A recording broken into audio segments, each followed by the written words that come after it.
أعوذ بالله من الشيطان الرجيم. بسم الله الرحمن الرحيم. يسبح لله ما في السماوات وما في الأرض الملك القدوس العزيز الحكيم.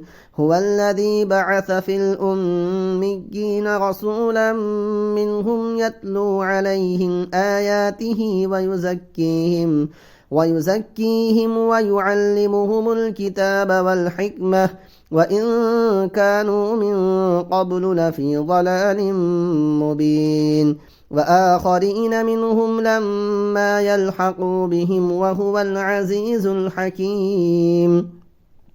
ذلك فضل الله يؤتيه من يشاء والله ذو الفضل العظيم. مثل الذين حملوا التوراة ثم لم يحملوها كمثل الحمار يحمل أسفارا، بئس مثل القوم الذين كذبوا بآيات الله والله لا يهدي القوم الظالمين. قل يا أيها الذين هادوا إن زعمتم أنكم أولياء لله من دون الناس فتمنوا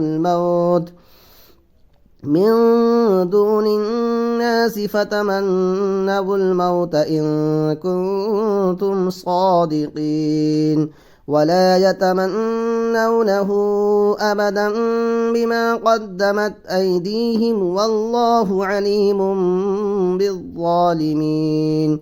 قل إن الموت الذي تفرون منه فإنه ملاقيكم ثم تردون إلى عالم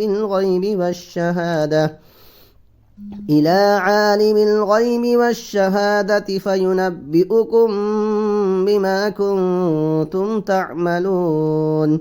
يا أيها الذين آمنوا إذا نودي للصلاة من يوم الجمعة فاسعوا إلى ذكر الله وذروا البيع، ذلكم خير لكم إن كنتم تعلمون.